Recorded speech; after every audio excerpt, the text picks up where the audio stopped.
Nous vous informons que ce programme est déconseillé aux moins de 10 ans. Crime s'installe ce soir sur la côte méridionale française pour vous raconter 3 faits divers qui ont bouleversé toute une région. Crime en Méditerranée, c'est tout de suite.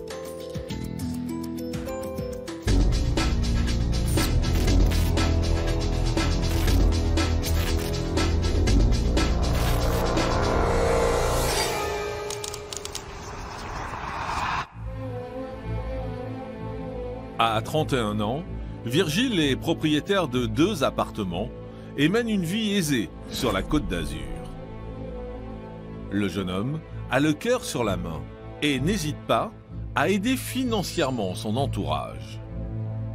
Pourtant, à l'automne 2013, le trentenaire disparaît des écrans radars. Alors, pourquoi Virgile ne donne-t-il plus signe de vie? Quelqu'un lui en voulait-il?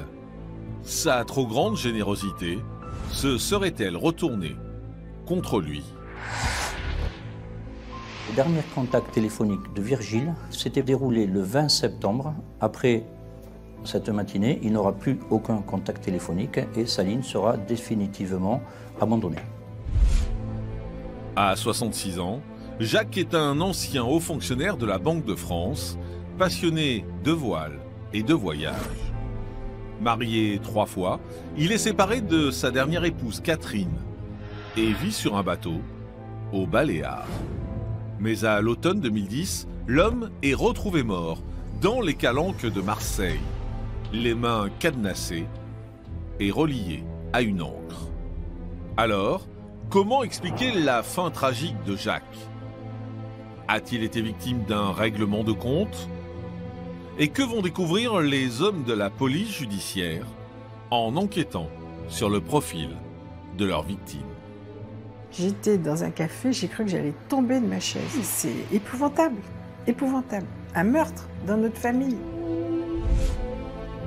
Drost est un riche homme d'affaires allemand installé sur la Côte d'Azur depuis plusieurs années. Réservé, l'homme de 48 ans fréquente peu de gens et vit une relation longue distance avec une Allemande de 42 ans.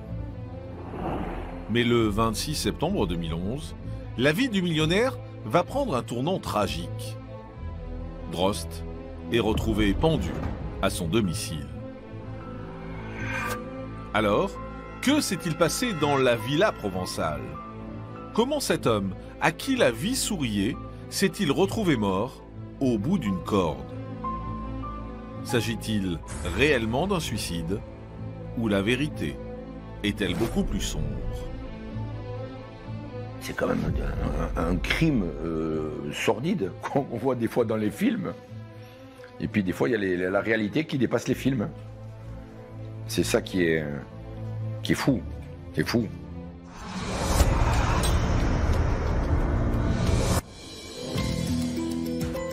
Crime en Méditerranée se rend tout d'abord dans la plus célèbre des stations balnéaires de la Côte d'Azur, à Cannes. En septembre 2013, Virgile, 31 ans, disparaît sans laisser de traces. Découvrez cette histoire bouleversante pour Crime.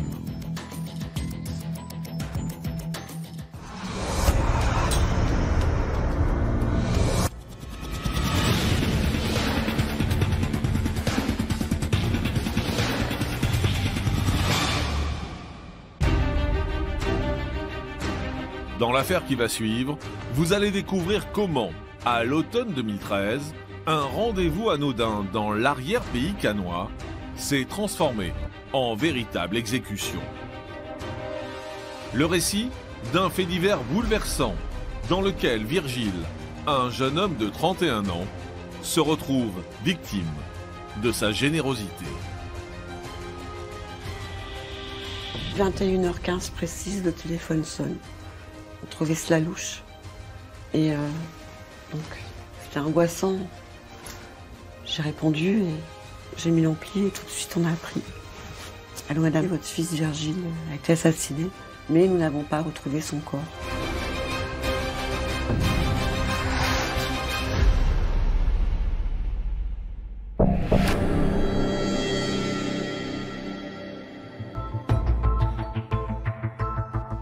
Nous sommes à Cannes, dans le département des Alpes-Maritimes. Célèbre dans le monde entier pour son festival de cinéma, la commune de 74 000 habitants voit sa population multipliée par 3 en période estivale. C'est un peu comme toutes les villes de la Côte d'Azur, c'est-à-dire qu'il y a un aspect très touristique, très bling-bling, avec le festival, des tas d'événements qui se déroulent tout au long de l'année. Et puis il y a un côté plus sombre, des quartiers plus populaires qui n'échappent pas à la délinquance. Le samedi 28 septembre 2013, les derniers touristes profitent encore de la chaleur de l'été indien, lorsque Christine se rend chez son avocate.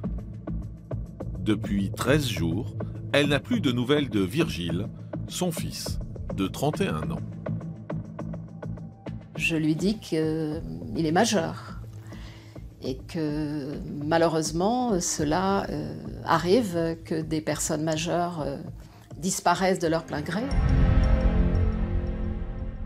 Mais ce comportement ne ressemble absolument pas à Virgile. On était toujours au courant, plus ou moins il nous appelait au moins une fois, 2 fois par semaine, 3 fois quand il n'était pas là. Il venait nous voir une fois tous les 3 jours, toutes les semaines, au moins toutes les semaines. Voilà, les moments les plus longs, c'était une semaine au pire. On a vite l'inquiétude qui fait que ça croître. Donc imaginez, tout ce temps sans nouvelles. Une semaine plus tard, les amis qui débarquent, enfin des amis, des copains pour nous dire on n'a pas de nouvelles, ils étaient inquiets. Face à cette inquiétude et sur les conseils de leur avocate, les parents de Virgile se rendent sans plus attendre au commissariat de Cannes. Alors, où se trouve le trentenaire? Pourquoi ne donne-t-il plus signe de vie? Et Virgile est-il en danger?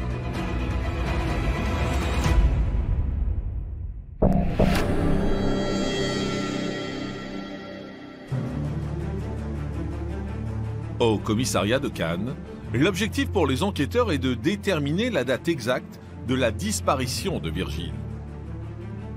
Pour cela, ils convoquent les amis du trentenaire. Ils oscilleront entre le 20 septembre et le 23 septembre. Mais la date réelle sera finalement établie au 20 septembre. C'est sa petite amie qui le verra dans la nuit pour la dernière fois. Un témoignage conforté par l'analyse du téléphone portable du disparu. Les derniers contacts téléphoniques de Virgile s'étaient déroulés le 20 septembre. Après cette matinée, il n'aura plus aucun contact téléphonique et sa ligne sera définitivement abandonnée. Dans l'impasse, les policiers cannois s'intéressent à la personnalité de Virgile. Ils découvrent ainsi un jeune homme de 31 ans, sociable et avenant. Un être merveilleux, vecteur de bonheur, toujours prêt, je vous dis, à faire le bien autour de lui, à tendre la main. Il rendait des services, il poussait les gens à manger bio le plus possible, le plus sainement possible. Voilà, branché surtout, musique, les arts, le vin. Voilà, tout ça, il s'occupait bien l'esprit. Pourtant, Virgile revient de loin. Ce garçon avait eu un très très grave accident de la circulation à l'âge de 19 ans. Il avait donc des séquelles très graves au niveau de la jambe droite. Handicapé à 80%, le jeune homme est obligé de se déplacer avec une canne. Il a été très marqué par cet accident, nous avec. Enfin, c'était un dur moment à passer. Et voilà, 10 ans de bataille. Déterminés à retrouver leur fils au plus vite, les parents de Virgile entreprennent des recherches en parallèle de l'enquête. Au début, on ne voulait pas fouiller les affaires de Virgile, ce qui est tout à fait normal. Je veux dire, ça, voilà, c'était son intimité. Puis avec le temps qui passait, on a commencé à vider les cartons, à fouiller, et on cherchait le moindre indice. Donc après, avec le temps qui passait, on est à soupçonner tout le monde. Tout le monde. De leur côté, les policiers cannois découvrent une autre facette du jeune trentenaire. Virgile était un consommateur de produits stupéfiants, notamment de la résine de cannabis, pour calmer ses douleurs. Il était gravement handicapé de la jambe et cela lui permettait d'atténuer toutes les souffrances qu'il ressentait. Mais cet usage thérapeutique a également des conséquences sur Virgile et sur ses fréquentations. Il avait déjà été entendu dans une affaire de stupéfiants, non pas comme mise en cause, mais comme témoin.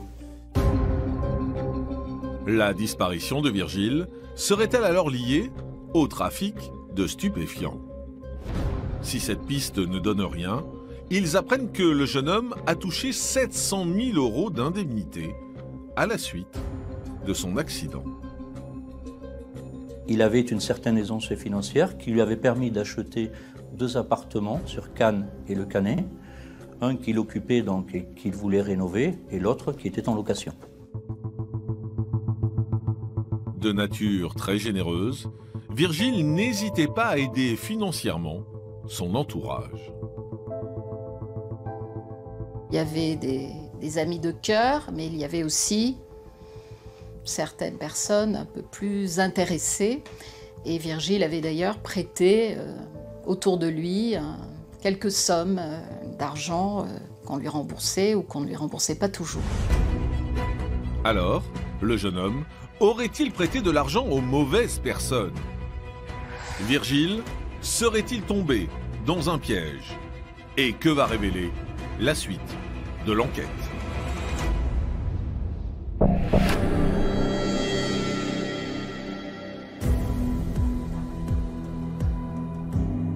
Au commissariat de Cannes, une semaine après l'avis de disparition de Virgile, les policiers se concentrent sur les créanciers du disparu. Et ils inspectent ses comptes bancaires. Les enquêteurs du commissariat vont constater que la personne qui lui devait de plus d'argent, il s'agissait d'un artisan qui s'occupait de la rénovation de son appartement. Au même moment, les parents du trentenaire font une découverte surprenante au domicile de leur fils. Dans les jours qui ont suivi la disparition de Virgile, on va dire une bonne dizaine de jours après, on a retrouvé dans la boîte aux lettres 2 chèques impayés et d'une personne, voilà, et donc on trouvait ça bizarre. D'autant plus que ces 2 chèques sont signés de la main de l'artisan de Virgile. L'homme de 36 ans doit une coquette somme au porté disparu. Un chèque de 30 000 qui a été mis en encaissement le 17 septembre et un autre de 5 000 qui a été mis à l'encaissement le 19. Avant d'auditionner ce créancier, que nous appellerons Michael, les enquêteurs cannois s'intéressent à son profil. Michael habite dans le centre Var avec sa compagne et ils ont un enfant âgé de 4 ans. Michael est le gérant d'une société de rénovation. Il a des chantiers un peu de partout, dans le Var, dans les Alpes-Maritimes, dans l'arrière-pays niçois. Si Michael multiplie les chantiers dans la région, l'homme a pourtant mauvaise réputation. D'après les témoins qui sont entendus, les travaux ne sont pas toujours faits dans les règles de l'art. Et donc parfois il y a des chantiers qui laissent à désirer. En novembre 2013, l'artisan est auditionné par les enquêteurs cannois. Il va expliquer qu'il connaît effectivement Virgile, qu'il a travaillé pour lui et qu'il l'a vu pour la dernière fois, quelques jours avant sa disparition, dans un café à Valoris. Depuis, il explique qu'il n'a plus eu de ses nouvelles. Faute de preuves, les policiers le laissent repartir librement. Et tandis que l'enquête piétine, la brigade criminelle de Nice est saisie du dossier 8 mois après la disparition de Virgile. De nouvelles analyses vont alors mettre à mal le témoignage de l'artisan. C'est la téléphonie qui nous apprend que Michael a sollicité plusieurs fois Virgile dans la matinée, très tôt, et que Michael s'est déplacé de son domicile à l'ouest du département pour venir à Cannes, et il a demandé à Virgile de le rejoindre, et donc ils se sont rejoints à proximité du domicile de Virgile. Le contenu des SMS échangés entre les deux hommes ne laisse aucune place au doute. Ils avaient bien rendez-vous le 20 septembre 2013, date de la disparition du trentenaire. Alors, que s'est-il passé lors de cette rencontre? Virgile a-t-il essayé de récupérer son argent? Et Michael a-t-il des choses à se reprocher?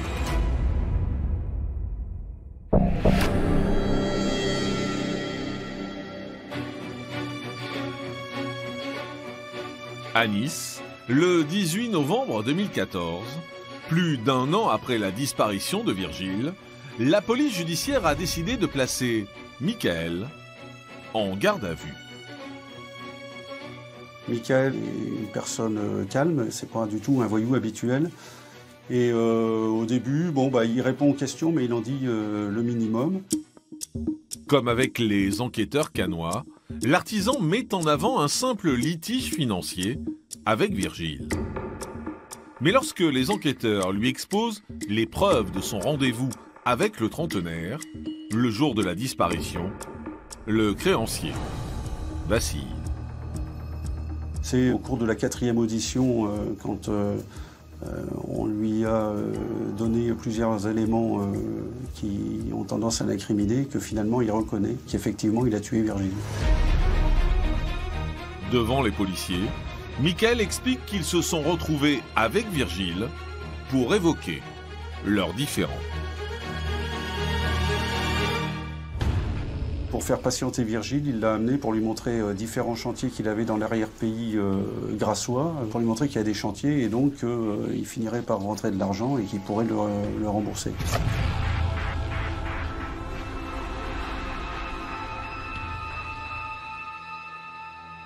Et puis la version qu'il nous donne, c'est Virgile en a eu marre de cette promenade, l'aurait braqué avec un pistolet en menaçant « je vais te buter ». Michael va réussir en freinant à déstabiliser Virgile. Il va réussir à lui arracher l'arme des mains et il va lui tirer une balle dans l'arrière de la tête. À l'entendre, Michael aurait agi en légitime défense. Si les hommes de la PJ de Nice restent prudents avec ces aveux, ils ont la lourde tâche de prévenir les parents de Virgile. 21h15 précise, le téléphone sonne. On trouvait cela louche. Et donc, c'était angoissant. J'ai répondu et j'ai mis l'ampli et tout de suite on a appris. Allô madame, votre fils Virgile a été assassiné, mais nous n'avons pas retrouvé son corps. On a tout de suite appelé Florian, son frère, pour lui annoncer. On ne voulait pas que ce soit la presse qui lui annonce, c'était tellement terrible déjà. Mais le cri que Florian a poussé ce soir-là, je crois que toute notre vie restera gravée dans notre cœur, dans notre tête, toute notre vie. À la demande des policiers, Michael les conduit sur les lieux du drame. Une zone escarpée, dans l'arrière-pays, à plus de 50 km de Cannes. C'est un endroit qui est désertique, on est en pleine montagne, avec des petites routes, avec une forêt tout autour, qui est très dense. Il va s'arrêter à un endroit et descendre, prendre la peine de traîner le corps sur une quarantaine de mètres pour le laisser abandonné au fond du vallon. L'artisan explique avoir déshabillé sa victime afin d'effacer toute preuve de son passage. Il a ensuite jeté les vêtements dans une benne à ordures. Parce que quand on imagine comme il a été traité, comme la personne qui lui a supprimé la vie l'a traité. Il l'a abandonné dans un ravin, enfin c'est... Pour nous les parents, imaginez le cauchemar. Après avoir balisé la zone, les enquêteurs découvrent en contrebas d'un chemin de terre des ossements dispersés. Mais il nous manque un élément qui est essentiel dans notre enquête, c'est la tête, dans laquelle une balle a été tirée. Les expertises génétiques confirmeront qu'il s'agit bien des os de la victime. Pour autant, les enquêteurs de la PJ font encore face à des interrogations majeures. À ce moment-là, on n'a pas l'arme du crime. Et puis, vu la façon dont il déclare avoir tué Virgile une balle dans la tête, comme on n'a pas la tête, on ne peut pas infirmer ou confirmer sa déclaration. Le 20 novembre 2014, l'artisan est écroué et mis en examen pour le meurtre de Virgile. Alors, où se trouve l'arme du crime, ainsi que le reste du corps de la victime? Michael a-t-il dit toute la vérité lors de sa garde à vue?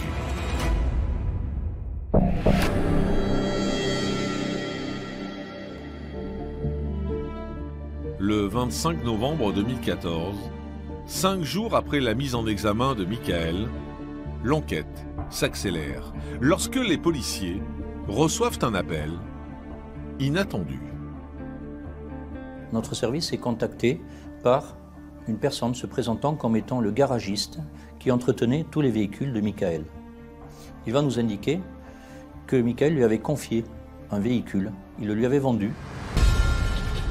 Mis à la disposition de la police technique et scientifique, le fourgon est analysé. Nous avons effectué des recherches à l'aide d'un produit qui s'appelle le Blue Star et plusieurs traces de sang vont être découvertes dans les vides poches, sur le tableau de bord du véhicule et sur les assises des 2 sièges. Pour la police judiciaire de Nice, nul doute que Michael a voulu masquer son crime en revendant son véhicule après le meurtre. L'homme de 37 ans cacherait-il autre chose? Afin de rassembler toutes les pièces du puzzle, les enquêteurs relancent leurs investigations concernant l'arme du crime. Cette dernière est introuvable et le suspect numéro 1 assure qu'il l'a jetée dans la mer. En faisant l'entourage de Virgile, on a découvert un ami à lui qui en fait a reconnu lui avoir prêté successivement 2 armes. Un pistolet 22 long rifle et ultérieurement un pistolet 7,65. Et ce témoin affirmait qu'au moment des faits, c'était le pistolet 7,65 qu'il avait prêté à Virgile, qui d'ailleurs se faisait un peu tirer l'oreille pour lui rendre l'arme. Une perquisition est immédiatement menée chez cet ami. Sur place, les enquêteurs mettent la main sur 2 armes. Sur un pistolet automatique de calibre 22 long rifle, nous allons retrouver une seule goutte de sang qui appartient à Virgile. Une découverte qui contredit une nouvelle fois les propos de l'artisan. Bien évidemment, ce n'est pas Virgile qui a sorti son arme, mais c'est Michael qui s'est procuré une arme auprès d'un de ses amis et a ainsi prémédité son geste afin de venir récupérer Virgile, le conduire dans l'arrière-pays et l'abattre. À ce stade de l'enquête, un élément crucial manque, le crâne de la victime. Dans l'espoir de mettre la main dessus, la brigade criminelle de Nice se rend alors sur les lieux du drame pour approfondir leurs recherches.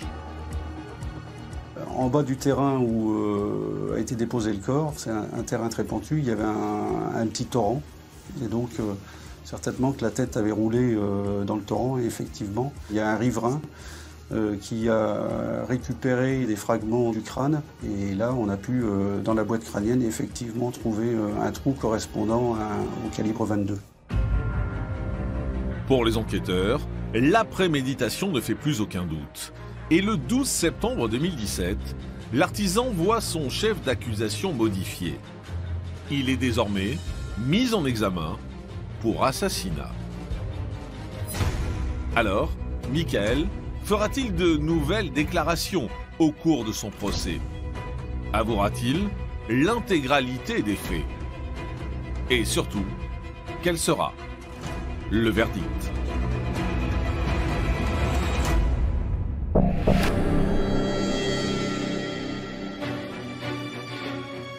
Au mois de décembre 2018, plus de 5 ans après la disparition de Virgile, se tient à Nice le procès de Michael. C'est prévu sur plusieurs jours, 4 jours. Et donc, c'est vrai que c'est une ambiance assez pesante et très tendue. Dans le box des accusés, Michael, désormais âgé de 41 ans, fait son apparition. C'est un homme qui a les cheveux très noirs, le teint pâle. Évidemment, on comprend que ça fait déjà quand même plusieurs mois qu'il est en détention provisoire. Qui a l'air évidemment soucieux, et on serait à moins vu les peines encourues. À seulement quelques mètres de lui se tiennent les proches de la victime. Ils sont venus en nombre affronter le regard du meurtrier de Virgile. Très digne, mais vraiment effondré de se trouver confronté à l'assassin de leur fils. Et c'est là où j'ai dit à Monsieur le Président, j'ai observé un tout petit quart de tour, et où j'ai dit, Monsieur le Président, je vous préviens, je ne poserai pas un seul instant mon regard sur l'assassin de mon fils. Mais alors que la famille attendait des excuses, Michael campe sur ses positions. Il défend encore la thèse d'un tir accidentel. C'est au fil des débats, au fil des questions du président de la cour d'assises qu'il va reconnaître que Virgile ne l'a jamais menacé et qu'effectivement, il a pris ce véhicule armé. Soulagée par ses aveux, la maman de Virgile se présente à son tour à la barre. Disons que j'ai parlé avec mon cœur, avec mes tripes, quoi. J'ai pas préparé de texte, je veux dire, non. Je veux dire, c'était spontané. En fait, j'ai parlé pour Virgile, quoi. On a l'impression que cette femme qui a été détruite par la disparition de son fils va retrouver une sorte d'énergie du désespoir là, à la barre de la cour d'assises pour exprimer ses sentiments et parler de son fils. Et c'est vrai que c'est un témoignage qui bouleverse, évidemment. Forcément, les jurés restent pas insensibles à la détresse d'une mère qui a perdu son fils.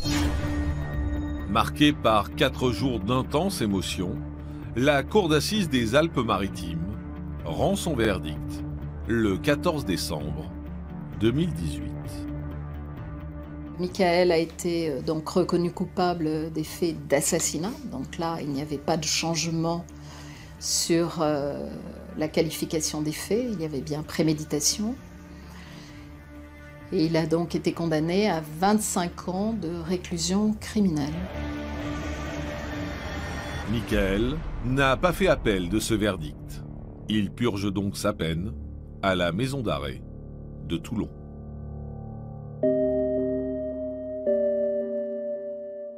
Aujourd'hui, à Cannes, la disparition de Virgile est encore dans tous les esprits. Notamment pour ses parents, pour qui la vie ne sera jamais plus la même. Ah ouais, ça fait mal, ouais. On se relève pas comme ça de quelque chose comme ça, comme tous les parents malheureusement touchés par des affaires comme ça. Il nous manque tellement. C'est pas évident. Il faut le temps, je pense qu'il va nous falloir beaucoup de temps. Beaucoup de temps, malheureusement. C'est comme ça. J'ai bien conscience que le temps passe, mais il va nous falloir beaucoup de temps parce que de toute manière, il sera toujours présent dans notre cœur, toujours présent avec nous autrement.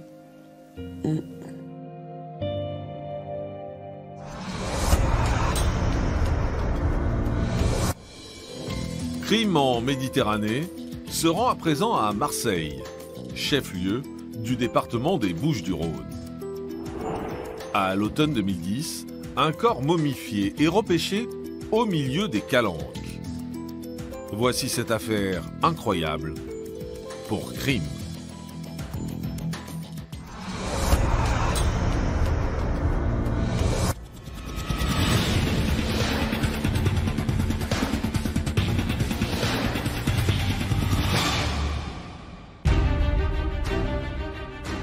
Dans l'affaire qui va suivre, vous allez découvrir l'histoire tragique de Jacques, un haut fonctionnaire à la retraite, tué dans des circonstances troublantes. Un crime au mobile obscur qui, aujourd'hui encore, n'a pas livré tous ses secrets. Je comprends pas, je me dis qu'est-ce qui se passe, pourquoi il est mort, qu'est-ce qui s'est passé. Enfin, c'est une nouvelle stupéfiante. Et je suis choquée. J'en reviens pas. Je peux même pas imaginer ça.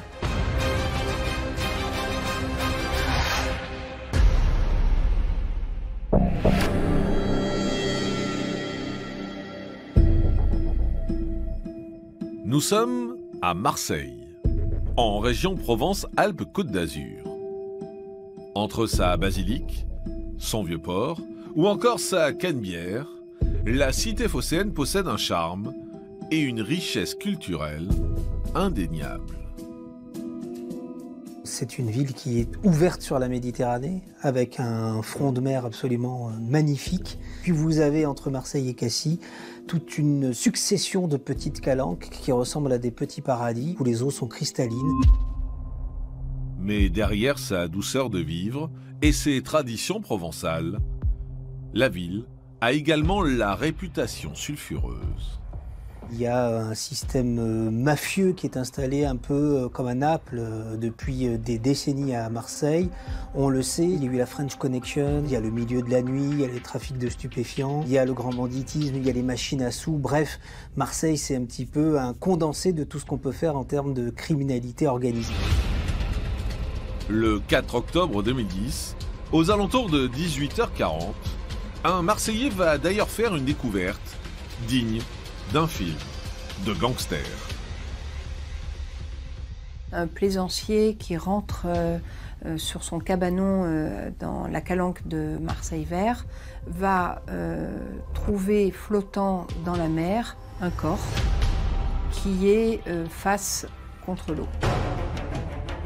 Immédiatement, l'homme prévient les marins-pompiers de Marseille qui repêchent et transportent la victime jusqu'au Vieux-Port. Sollicités à leur tour, les enquêteurs de la PJ arrivent sur place. Ils vont vite comprendre que l'homme ne s'est ni noyé ni suicidé, ou alors le suicide est à la sauce très locale, puisque ses mains sont attachées à un système cadenassé, lui-même relié à une ancre, et que sa tête est recouverte, enveloppée comme on aurait embaumé une momie. Pour les enquêteurs, cela ne fait aucun doute. La victime a été assassinée. Mais alors, qui est cet homme? Que lui est-il arrivé? Et pourquoi son corps a-t-il été retrouvé au large des Calanques?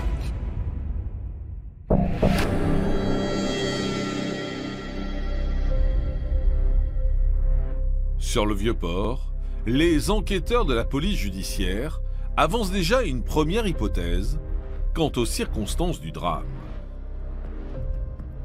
On a la méthode, un modus operandi de la mafia. Vous avez un corps qu'on a visiblement souhaité faire disparaître. Donc la première chose qui vient à la tête des enquêteurs, c'est nous sommes face à un crime mafieux. Sans compter que la zone où le corps a été retrouvé n'est pas n'importe quel endroit de Marseille. Les Goudes, c'est traditionnellement, dans le crime organisé à Marseille, un endroit idéal pour faire disparaître un corps, notamment en mer. Malgré l'état de décomposition du corps, l'homme ne semble pas avoir été passé à tabac. L'autopsie va cependant démontrer que le ou les meurtriers n'ont laissé aucune chance à la victime. Son visage a été entouré d'un ruban adhésif, d'un sac poubelle, puis d'une nouvelle couche d'adhésif. Donc la mort visiblement est due à une asphyxie parce qu'on a directement mis sur la bouche de la victime un sparadrap qui l'a empêché de respirer. Le médecin légiste estime que la victime est décédée entre le samedi 25 et le dimanche 26 septembre, soit au moins 8 jours avant d'avoir été repêchée. Et ce n'est pas tout. On va immédiatement identifier cet homme par les traces papillaires et on va pouvoir déterminer qu'il s'agit d'un homme âgé de 66 ans qui s'appelle Jacques. Annie, sa sœur, n'oubliera jamais ce moment où elle a été informée de son décès. Bon, je comprends pas, je me dis qu'est-ce qui se passe, pourquoi il est mort, qu'est-ce qui s'est passé, enfin, c'est une nouvelle stupéfiante. Et je suis choquée, j'en reviens pas. Je peux même pas imaginer ça. En se renseignant sur son profil, les enquêteurs découvrent que Jacques était un ancien haut fonctionnaire de la Banque de France. C'était quelqu'un de très brillant, de très intelligent, de séducteur. Il ressemblait un peu à Jean-Paul Belmondo, avec une certaine décontraction et beaucoup de charme. Il attirait beaucoup les jeunes filles. Né à Paris, Jacques passe son enfance et son adolescence à Casablanca. C'est au Maroc qu'il se passionne pour la voile et les voyages. De retour en France, le jeune homme commence une vie sentimentale, riche en rebondissements. Mon frère, s'est marié 3 fois. La première union, c'était un amour de jeunesse. Il n'a pas eu d'enfant. La deuxième union, il a eu 3 enfants de cette union. Et puis, sa femme est décédée dans des conditions tragiques. Un suicide par pendaison, survenu en 1987, après 16 ans de mariage. L'année suivante, il rencontre sur son lieu de travail celle qui partagera finalement sa vie pendant plus de 2 décennies. Une femme de 31 ans, nommée Catherine, de 13 ans, sa cadette. Elle a été fascinée par sa personnalité et elle a dit je vais l'épouser. Donc elle a tout fait pour l'épouser. Et quand elle lui a annoncé qu'elle était enceinte, comme c'était un homme d'honneur, il a décidé de l'épouser. Ensemble, le couple aura 3 enfants. Après avoir vécu à Paris, la famille s'installe au début des années 2000 à Méreuil, dans les Bouches-du-Rhône. Jacques lui transmet sa passion pour les bateaux et Catherine achète son propre catamaran. Mais avec les années, cette vie sur les bords de la Méditerranée s'assombrit. Il était un peu lunatique, si vous voulez. C'est un type qui changeait d'humeur assez facilement. Il était susceptible et, comme on dit, les mots pouvaient parfois dépasser sa pensée. Si le couple ne divorce pas, en 2005, Jacques s'installe seul sur son voilier aux Baléares. Et jusqu'à sa mort, l'homme semble écouler des jours heureux. Pourtant, les policiers marseillais vont découvrir que Jacques avait une part d'ombre.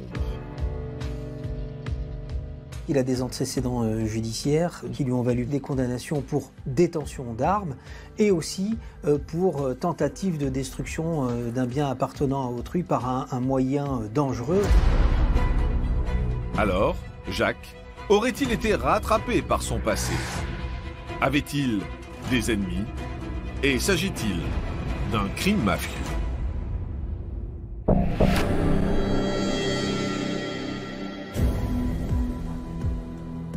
Le 5 octobre 2010, quelques heures après avoir appris le décès de son frère, Annie est contactée par Catherine. Malgré les circonstances tragiques, l'épouse de Jacques semble étrangement calme au téléphone. J'ai une intuition fulgurante, je lui dis mais Catherine, tu nous caches quelque chose. Et là, elle commence à monter sur ses grands chevaux. Mais non, mais qu'est-ce que tu dis? Qu'est-ce que tu penses? Et là, je n'assiste pas et je me tais. Les enquêteurs sont eux aussi étonnés par l'attitude détachée de la veuve. Un étonnement qui laisse place à la suspicion lorsqu'ils découvrent que Catherine est la dernière personne à avoir vu Jacques vivant. Elle va expliquer qu'elle n'a plus de nouvelles de lui depuis le 27 septembre, où elle l'a ramené, dit-elle, aux déposes minutes à l'aéroport pour qu'il puisse reprendre un avion pour repartir en Espagne. Afin de vérifier son témoignage, les policiers marseillais épluche les listes des passagers de tous les vols au départ de Marignane ce samedi 27 septembre. Et très vite, ils comprennent que Catherine leur a menti. Personne au nom de Jacques n'est enregistré pour aller aux Baléares, mais en plus ils vont s'apercevoir qu'au contraire, le lendemain, il y a effectivement une réservation au nom de Jacques à destination des Baléares. Face à cette incohérence, les enquêteurs se demandent si Catherine ne leur cache pas autre chose.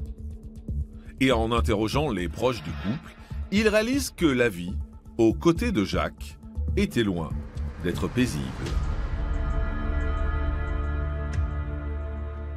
Il est maniaco-dépressif et lorsqu'il est en phase maniaque, c'est quelqu'un qui est dans l'excès. Et en plus de ça, il va accentuer tous les symptômes de cette maladie avec des psychotropes, avec la consommation excessive d'alcool, ce qui lui donne un tempérament très changeant, avec des accès de colère qui peuvent aboutir à des scènes extrêmement violentes pour son entourage.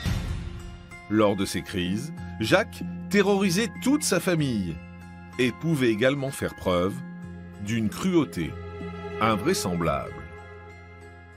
Il y a eu la vente d'une maison dans l'environnement familial et Jacques a promis à l'une de ses filles de lui donner la part de son héritage pour qu'elle puisse soigner, traiter la leucémie de son petit garçon. Et dans un mail qu'il intitule « Souriez », soudain il se rétracte et il explique à ses filles que non, il ne va pas leur donner la part d'héritage parce qu'il a de nouveaux projets et qu'il a besoin de cet argent. À la suite de ça, non seulement le petit garçon va décéder de sa leucémie, mais les filles vont décider de couper définitivement tous les ponts avec leur père. Ces frasques à répétition finiront par avoir raison de son couple. En ce mois de septembre 2010, Catherine valide un master en psychologie et n'a pas le temps de s'occuper de leur dernier enfant. Elle compte alors sur Jacques pour l'épauler. La condition est bien évidemment qu'il se soigne. Elle a mis de la distance géographique entre eux. Elle ne supporterait pas qu'il revienne et qu'il puisse à nouveau montrer le visage d'avant. Mais dès son arrivée à Meyreuil, son mari ne se montre absolument pas impliqué. Et au lieu de s'occuper de leur fils, il projette de traverser l'Atlantique sur son voilier. Ce projet d'aller au Brésil était très avancé pour Jacques. Il avait donné son préavis parce qu'il avait prévu de partir à la fin du mois. Les enquêteurs lancent alors des investigations aux Baléares et ils entrent en contact avec l'homme en charge de l'entretien du voilier de Jacques. Auditionné par les policiers, il leur fait de surprenantes déclarations. Il a reçu des emails signés par Jacques qui lui indiquaient qu'il était très malade, qu'il allait être obligé de rester en France, que Catherine allait donc venir rechercher les affaires. Ce message date du 29 septembre. Or, ce jour-là, Jacques était déjà décédé. Qui a donc utilisé sa boîte mail et dans quel but? Avides de réponse, les hommes de la PJ perquisitionnent le domicile de Catherine à Meyreuil. On va trouver des chaînes identiques à celles qui ont enchaîné le corps de Jacques et on va trouver du scotch identique à celui qui a enrubanné la tête de Jacques. En fouillant le catamaran de Catherine, ils saisissent également des cordes bleues et rouges qui ressemblent, curieusement, à celles retrouvées sur le corps de son époux. Alors, s'agit-il d'une simple coïncidence? Ou Catherine est-elle l'instigatrice du meurtre de son mari? Et que va-t-elle révéler aux enquêteurs marseillais?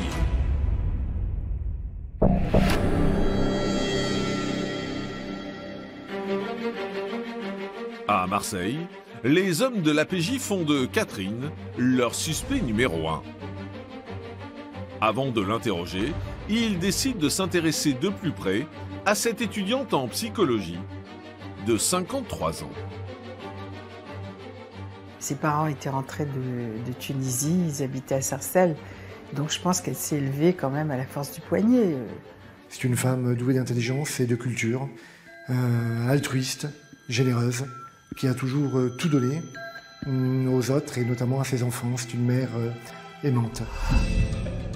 Au cours de cette enquête de personnalité, les policiers prennent conscience que Catherine n'a pas seulement été victime de violences verbales de la part de Jacques. Sa vie conjugale a été un véritable enfer.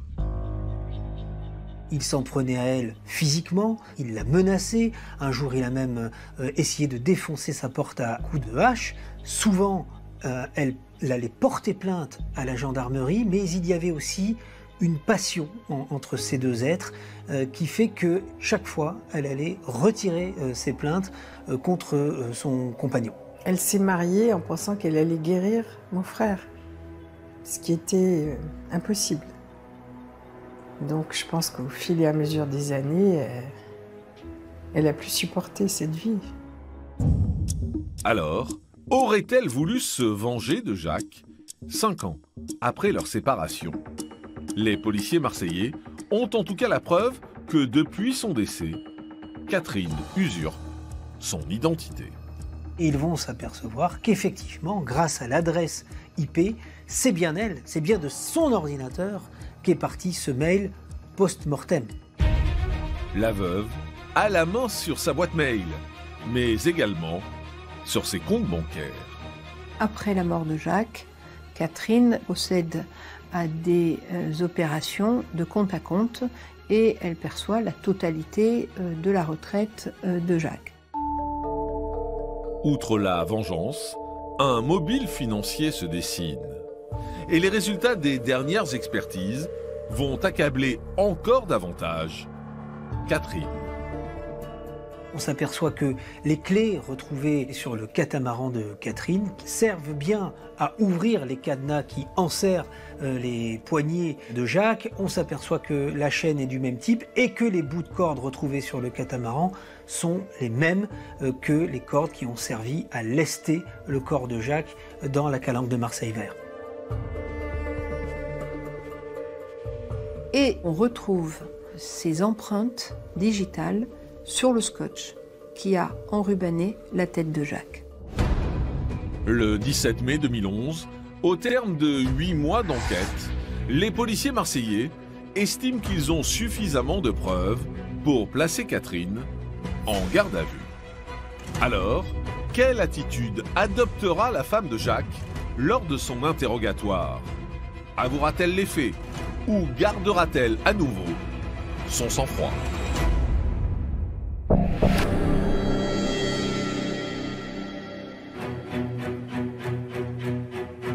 Dans les locaux de la police judiciaire de Marseille, Catherine reste sereine et assure qu'elle a bien accompagné Jacques à l'aéroport le 27 septembre 2010. Elle nie et on lui dit que de toute façon ses dénégations ne sont pas convaincantes et qu'on va la présenter à un juge. Donc là, elle a compris que c'est foutu. Et à ce moment-là, elle va passer aux aveux pour essayer d'atténuer et elle va présenter sa version des faits. Mais avant de tout déballer, Catherine demande à ce que sa garde à vue soit suspendue quelques minutes. Elle souhaite ainsi prendre le temps de réfléchir à ce qu'elle va dire aux enquêteurs. Catherine est quelqu'un qui est très posé, très méthodique et qui réfléchit parfaitement à ce qu'elle va répondre. On va d'ailleurs retrouver dans son ordinateur des questions et des réponses, comme si elle avait préparé des questions qu'on pourrait lui poser dans le cadre d'une garde à vue. De retour en salle d'interrogatoire, elle explique qu'elle voulait que Jacques change d'avis à propos de son voyage au Brésil. Pour cela, Catherine a organisé une soirée en tête-à-tête à bord de son catamaran le 25 septembre 2010.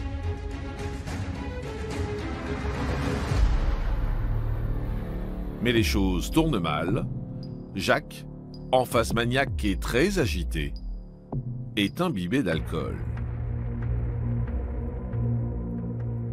Au cours de la soirée, elle a profité du sommeil de Jacques, qui était toujours sous l'emprise de l'alcool, pour jeter des bouteilles par-dessus bord. Ce qu'elle raconte, c'est que Jacques se réveille, s'en aperçoit, que s'ensuit une très très violente dispute et qu'il essaye de porter ses mains à sa gorge, et de se montrer violent avec elle et de l'étrangler.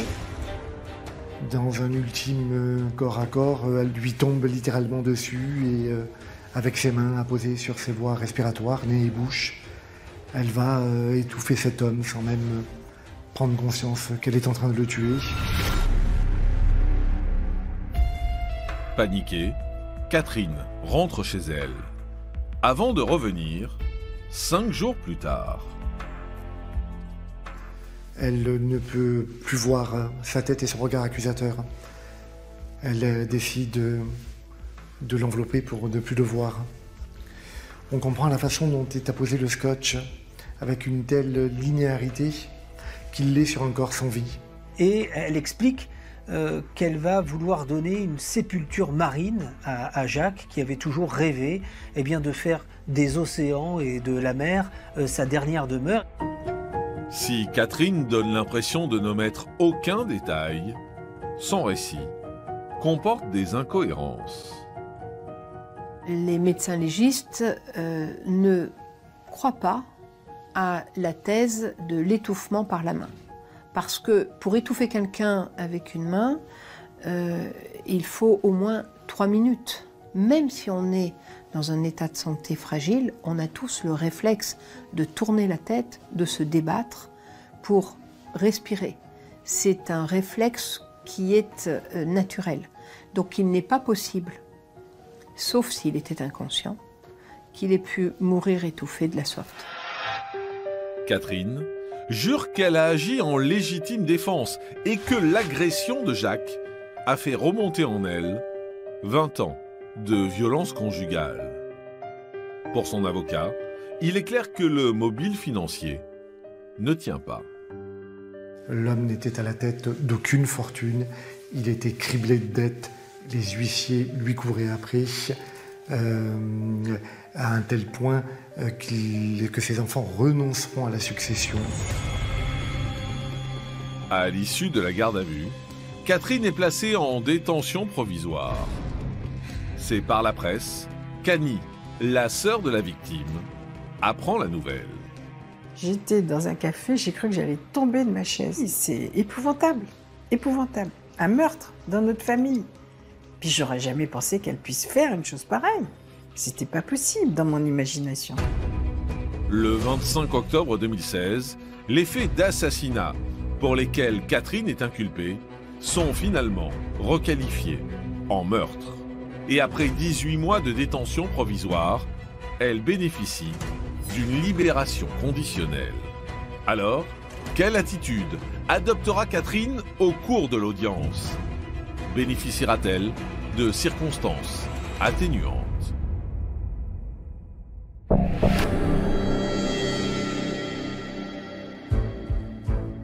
Le 22 mai 2018, plus de 7 ans après le meurtre de Jacques, s'ouvre le procès de sa femme devant la cour d'assises des Bouches-du-Rhône. Annie s'est portée partie civile aux côtés des 6 enfants de la victime. Au moment où j'arrive au procès, j'attends effectivement qu'elle soit condamnée à une peine normale. Mais je pressens qu'il va y avoir des circonstances atténuantes. Ces craintes vont encore s'accentuer lorsqu'elle découvre le banc des accusés. Ce n'est qu'un jury de femmes. Il n'y a pas un seul homme. Donc déjà, il y a un truc qui est faussé à la base, que des femmes. Catherine, désormais âgée de 61 ans, bénéficie également d'un soutien inattendu. Bien qu'il se soit porté partie civile, les 3 enfants du couple sont avant tout venus défendre leur mère. J'ai le souvenir du témoignage de l'un des enfants qui vient d'abord saluer la mémoire de son père, en expliquant qu'il aurait souhaité devenir l'homme qu'il était. Et cet enfant, d'expliquer que ça c'était pour les éclaircies et de demander au juge d'entendre parler les nuages. Et là, il raconte de quoi était fait le quotidien quand son père était en phase maniaque et euphorique. Au fil des témoignages, le procès de Catherine devient peu à peu celui de Jacques. Et dans la presse, on parle déjà d'une nouvelle, Jacqueline Sauvage. Elle avait la même explication. Je suis la victime de mon mari, il voulait me violer, il voulait m'étrangler, je n'ai fait que me défendre. Et c'est arrivé en pleine époque où le retentissement de la grâce de Jacqueline Sauvage produisait ses effets. Au terme des débats, les faits de meurtre sont finalement requalifiés en violence involontaire ayant entraîné la mort sans intention de la donner.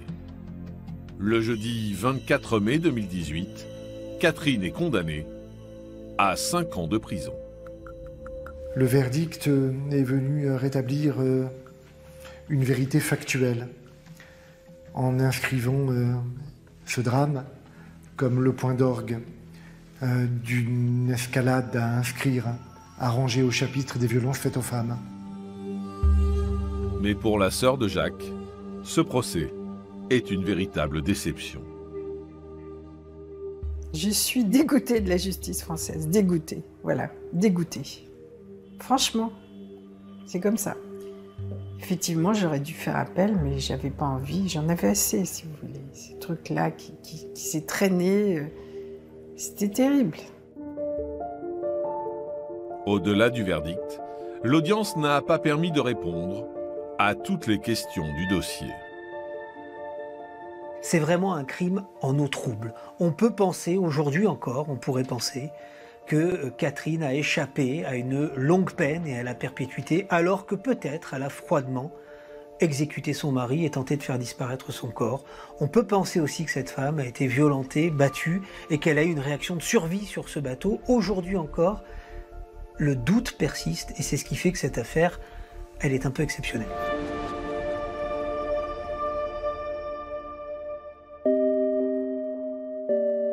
Aujourd'hui, presque une décennie après la disparition de Jacques, Annie reste bouleversée par le meurtre de son frère.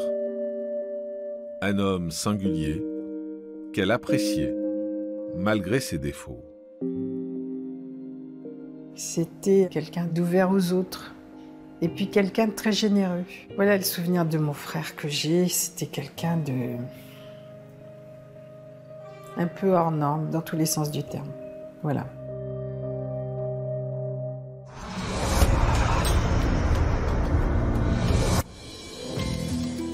C'est à Èze que Crime en Méditerranée se dirige maintenant. Un village prisé de la Côte d'Azur, situé entre Nice et Monaco. Le 26 septembre 2011, un riche homme d'affaires est retrouvé pendu dans sa villa. Découvrez ce document inédit pour Crime.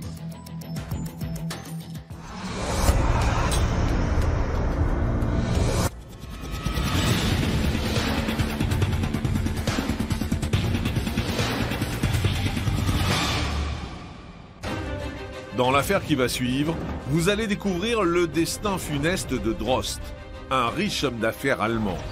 L'histoire d'une mort suspecte dans un village de la Côte d'Azur qui plongera les gendarmes dans une enquête complexe, longue, de 6 ans. On s'aperçoit que le nœud est quand même assez bizarre pour quelqu'un qui veut se pendre. C'était pas un nœud coulant. On a l'impression que le nœud a été fait à l'envers. C'est-à-dire que c'est plutôt quelqu'un qui a fait le nœud plutôt que la personne qui s'est pendue qui a fait le nœud.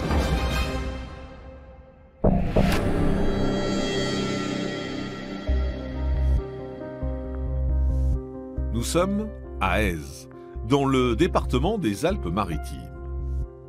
Avec ses maisons pittoresques et son panorama d'exception sur la Méditerranée, la commune perchée fait partie des plus beaux villages de la Côte d'Azur. C'est une ville prisée où de nombreuses personnes qui sont relativement riches bénéficient d'une résidence secondaire.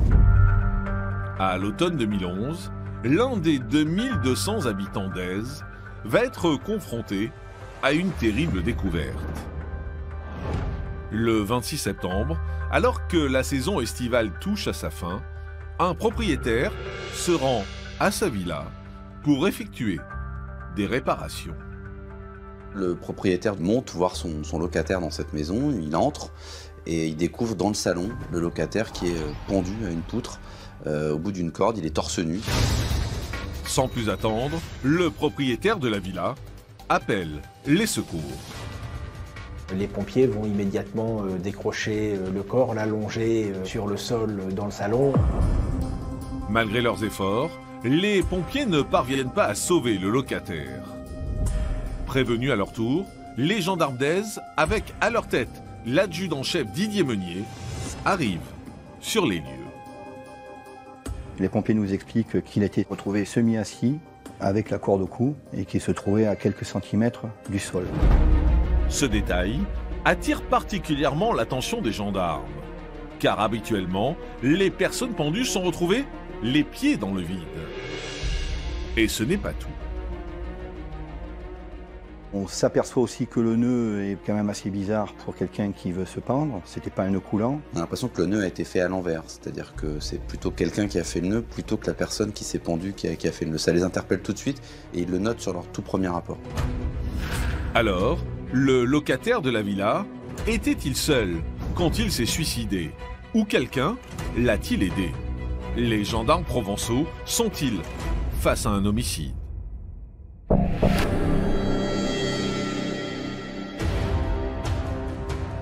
À Èze, le propriétaire de la villa communique aux enquêteurs l'identité de son locataire. Il s'appelle Drost, un ressortissant allemand de 48 ans. Afin de comprendre les circonstances exactes de son décès, les gendarmes fouillent les lieux. Il n'y a pas de trace d'effraction particulière dans la maison, donc les gendarmes ils vont commencer à chercher éventuellement une lettre, quelque chose qu'aurait laissé cette personne pour expliquer son geste. Et là, il n'y avait aucun écrit, strictement rien, ce qui était aussi assez bizarre, on va dire.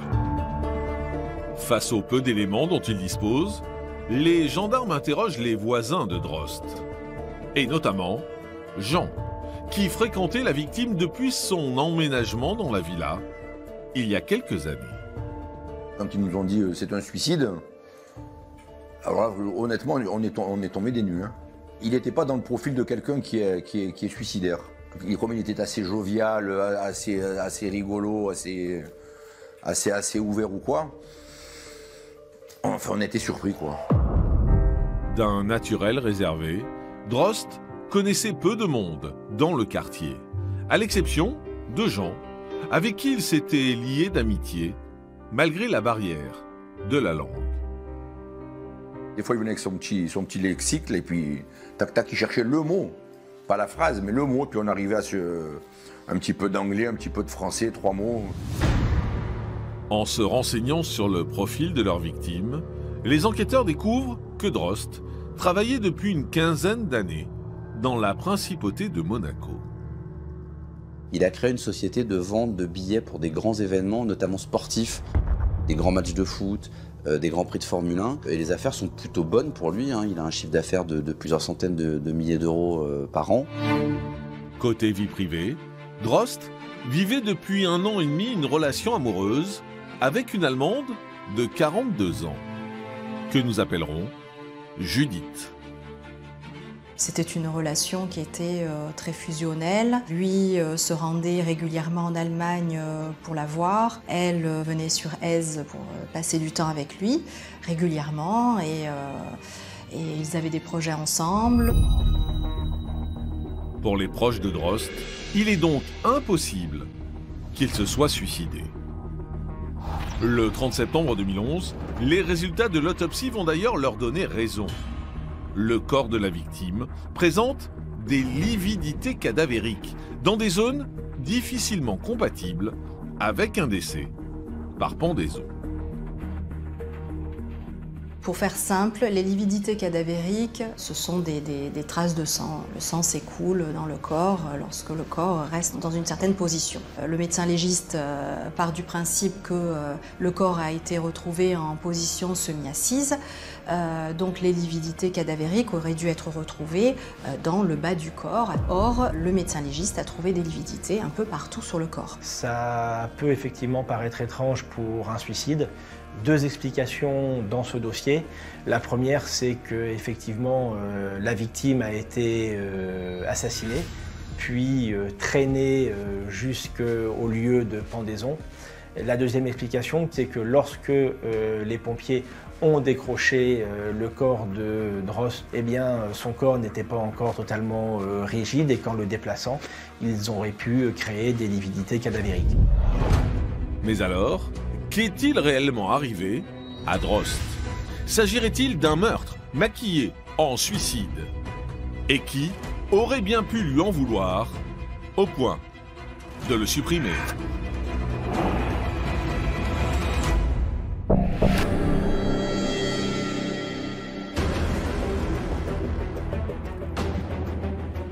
Le 27 septembre 2011, au lendemain de la découverte du corps, les gendarmes reçoivent un fax intriguant de la part du demi-frère de la victime. La victime avait rendez-vous avec son ex-compagne pour régler une histoire financière, une histoire de dette. Donc les gendarmes se disent, tiens, c'est bizarre, il a rendez-vous avec son ex la veille du moment où on va le retrouver chez lui pendu. Originaire d'Allemagne de l'Est, cette femme de 41 ans a fait la connaissance de Drost en 2007. Ils se sont rencontrés de manière assez singulière. Grit a répondu à une annonce qui avait été passée par Drost dans un journal. Ils vont se rencontrer, se lier d'amitié, voire plus. Et quelques temps après leur rencontre, Drost va avoir des problèmes avec la justice. Il va être notamment inculpé en Allemagne pour des faits d'escroquerie. Dans le cadre de son contrôle judiciaire, Drost s'installe d'abord chez Grit, en Allemagne, avant de retourner à Aise. Sa compagne le suit et l'aide à développer son activité professionnelle. Grâce à Grit, il pouvait aller dans d'autres pays d'Europe pour vendre des billets car elle maîtrisait les langues étrangères.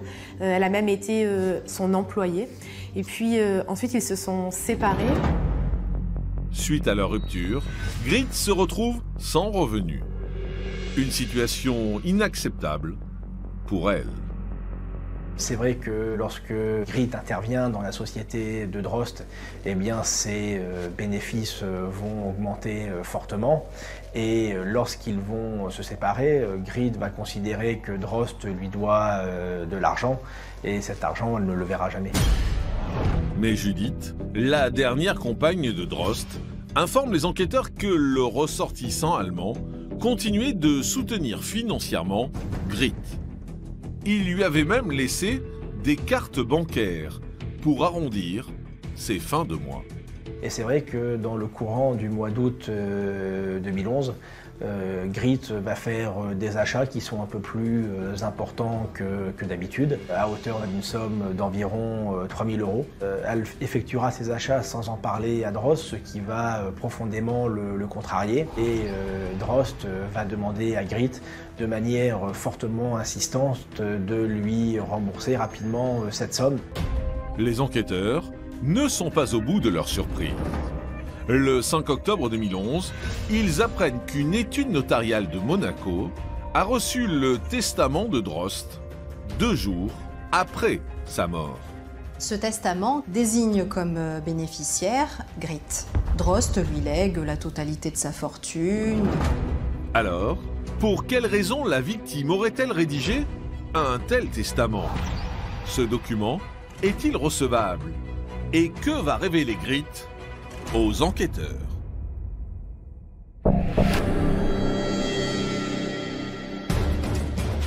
À Aise, les gendarmes se demandent si Grit, désignée comme l'unique héritière de Drost, ne serait pas impliquée dans la disparition de son ex-compagnon. Il y a un mobile, c'est-à-dire que il y a de l'argent. C'est-à-dire que là, on est sur un héritage qui est pas neutre. C'est plusieurs centaines de milliers d'euros. C'est une société qui tourne plutôt bien, la société de la victime. Donc là, il y a quand même un petit pactole à récupérer. Donc là, il y a un mobile meurtrier possible quand il y a beaucoup d'argent à récupérer. Pendant près de 4 mois, les enquêteurs travaillent sans relâche sur le capital de Drost. Les démarches sont complexes, car l'homme d'affaires a des comptes bancaires dans de nombreux pays. Il y a eu un travail d'investigation énorme à faire déjà sur tous les comptes. Un travail d'investigation juge d'instruction qui a envoyé donc les commissions regardeurs internationales dans les divers pays, à Liechtenstein, Allemagne, Angleterre ou Monaco. L'attente des réponses, ça prend pas mal de temps. L'enquête piétine et les enquêteurs décident de contacter Grit le 17 février 2012. Elle vit désormais dans l'Aude, à plus de 500 km d'Aise, avec son nouveau compagnon, Georges. Quand j'ai le numéro de téléphone, je prends contact avec eux en leur demandant bien sûr s'ils sont passés sur Aise et en leur demandant s'ils savaient ce qui s'était passé chez Drost. Le couple assure ne pas s'être rendu à Aise à cette période. Par contre, Georges explique aux enquêteurs que quelques semaines plus tôt, sa compagne a reçu un courrier de Drost, l'informant qu'il mettait fin à ses jours et qu'il faisait d'elle son unique légataire. Dans le fameux testament qu'aurait envoyé la victime à son ex-compagne, il commence par l'appeler Gritty. Et en fait, assez vite, et les enquêteurs et les proches se rendent compte que ce surnom, c'est le surnom que donne Georges à Grit, mais c'est jamais un surnom qu'a donné la victime à son ex-compagne. Persuadés que Grit et Georges ne leur disent pas toute la vérité, les gendarmes procèdent à une enquête de personnalité. Ils se rencontrent de manière assez singulière, puisque Georges a un site Facebook sur lequel il expose ses œuvres. Grit va tomber sur ce site Facebook et immédiatement va demander Georges en ami, va immédiatement, en tout cas très rapidement, s'intéresser à ses œuvres, à son art. Dès leur première rencontre, au cours de l'été 2010, Georges a un coup de foudre pour Grit. Le peintre lui fait part de ses sentiments et elle accepte de s'installer chez lui dans le sud-ouest de la France. De la même manière qu'elle a participé au développement de la société de Drost, elle va essayer de développer, en fait, de faire connaître Georges comme artiste peintre et œuvrer donc pour le développement de son activité. Mais derrière ce tableau idyllique se cache un quotidien peu reluisant, et notamment pour Grit, habituée au faste et à l'opulence. Elle travaille pas beaucoup, elle est avec un peintre qui vend pas ses toiles, donc forcément les fins de mois sont compliquées. Donc elle est dans une situation où à la fois elle a choisi une vie un petit peu plus bohème, mais où financièrement c'est compliqué. En fouillant dans le passé de Georges, les gendarmes font une découverte de taille. L'homme de 45 ans a déjà eu affaire à la justice. Georges est connu pour des faits de faux et ils imaginent là assez rapidement que Georges a très bien pu falsifier ce document et écrire ce testament à la place de Drost. Les enquêteurs font alors appel à des experts graphologues afin d'analyser la lettre et le testament de Drost. Après de longs mois d'attente, en avril 2013, les résultats tombent. Ils vont se rendre compte que non, ce n'est pas Drost. Donc qui a écrit cette lettre? Ce n'est pas non plus Grit, mais ça aurait pu être Georges sans qu'il ne l'affirme vraiment. Ils vont aussi regarder l'écriture, la syntaxe, l'orthographe. Ils vont se rendre compte qu'il y a énormément de fautes d'orthographe dans la lettre, ce que n'aurait jamais fait Drost car il était très attaché à ces détails-là. L'étau se resserre encore plus sur le couple lorsque les gendarmes d'Aise recueillent d'autres preuves accablantes. Leur véhicule a été vu par les vidéos de caméras surveillance sur les lieux à Aise. Ils avaient changé les plaques d'immatriculation. Et puis, lorsqu'ils ont pris la route du retour, leurs téléphones portables ont borné sur les différentes antennes le long du parcours. Alors, comment les deux amants vont-ils réagir lors de leur interrogatoire? Avoueront-ils les faits? Et les proches de Drost connaîtront-ils enfin les circonstances exactes de sa mort?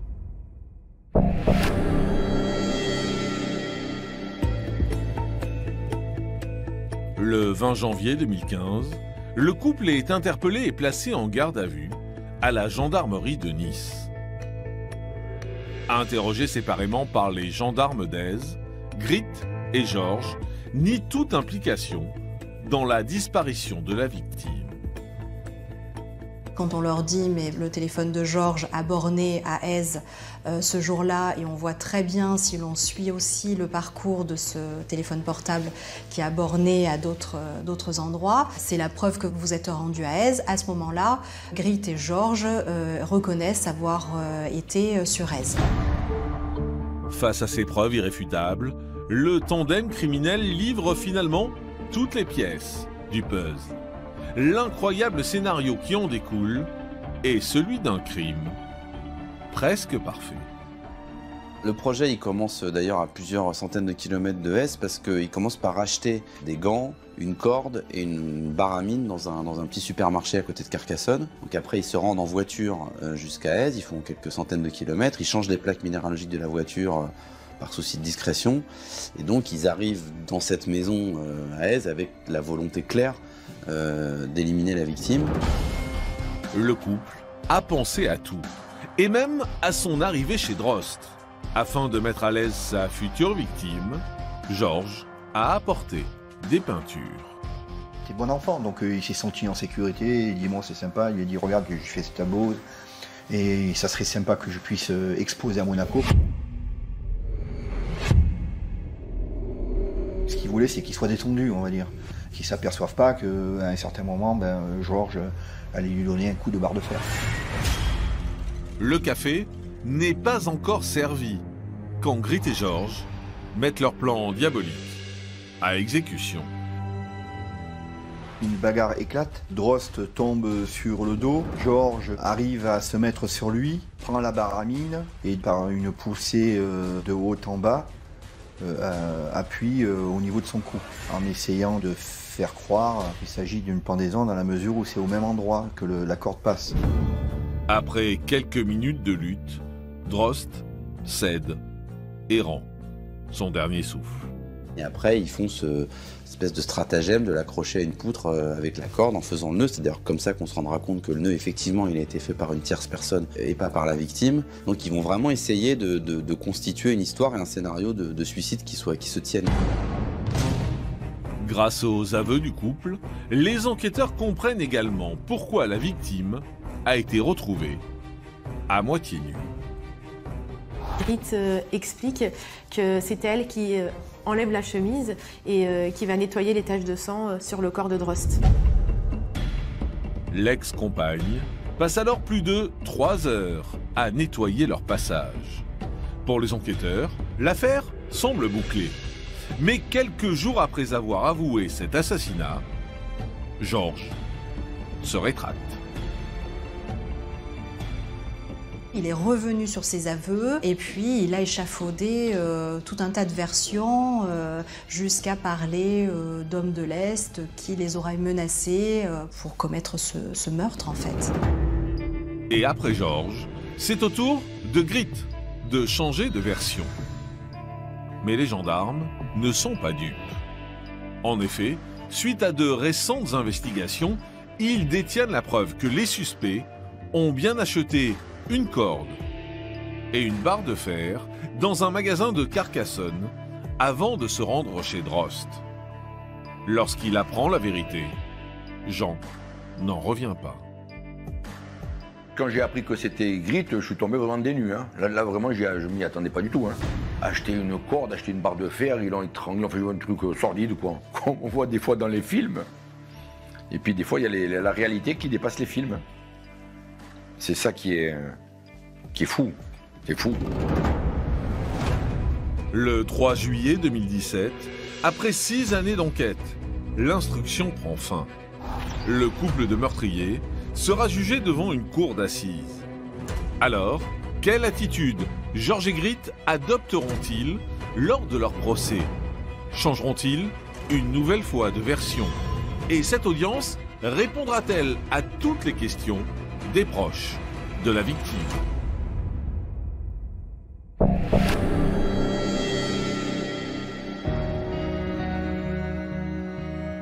Le 5 novembre 2018, 7 ans après la mort de Drost, le procès de Georges et Gritt s'ouvre devant la cour d'assises des Alpes-Maritimes. Tous les proches de la victime sont impatients de découvrir la stratégie que vont adopter les accusés. Quand on arrive à ce procès, au premier jour, déjà on se demande ce qui va se passer. On ne sait pas si finalement Georges va nous donner encore une version, comme il nous y a un peu habitués dans le cadre de l'instruction, ou est-ce que finalement, dans le cadre de ce procès, il va finir par avouer et admettre sa participation dans l'assassinat de Drost. Tandis qu'ils encourent la réclusion criminelle à perpétuité, Gritt et Georges font leur apparition dans la salle d'audience. Georges est arrivé dans le box en trébuchant. Juste après, Gritt est apparue. Elle avait les yeux humides, les joues rougies. On la sentait fatiguée, hein. On la sentait quand même accablée. Hein. Puis c'est-à-dire quand on a commis un acte pareil, moralement, ça doit quand même agiter, parce que quand on voit les faits comme ils ont été relatés, c'est quand même un crime sordide. Pourtant, le couple désormais en instance de divorce ne semble pas prêt à en assumer les conséquences. Lorsque le président demande aux accusés quelle est la position qu'ils souhaitent adopter pendant le procès, eh bien, que ce soit Georges ou Gritt, ils vont indiquer à la cour qu'ils sont totalement innocents des faits qu'on leur reproche. Mais au cours de ces débats, le témoignage des enfants de Georges va bouleverser le cours du procès. Ils auraient souhaité peut-être que leur père soit innocent, mais en tout cas ils se sont adressés à leur père dans des moments assez forts, au cours desquels ils lui ont demandé de dire la vérité. Et c'est un peu dans ces circonstances-là, avec je dirais peut-être la bénédiction de ses enfants, qu'il a pu véritablement se libérer et dire la vérité à la cour d'assises et au jury. Georges reconnaît finalement les faits, suivi de Gritt. Grâce à ses aveux, le duo meurtrier échappe à la perpétuité. Le 12 novembre 2018, après 8 jours de procès, ils écopent tous les deux de 25 ans de prison, sans période de sûreté. Alors 25 ans, c'est une peine qui peut paraître lourde, et elle l'est, mais elle tient compte aussi du profil des deux, c'est-à-dire que c'est pas des gens qui avaient un passé criminel très lourd. C'est deux personnes qui vivent vraiment avec des bouts de ficelle et qui ont du mal à boucler les fins de mois et qui un jour fomentent ce projet complètement fou d'aller éliminer la personne qui pourrait éventuellement les sortir de leurs problèmes financiers.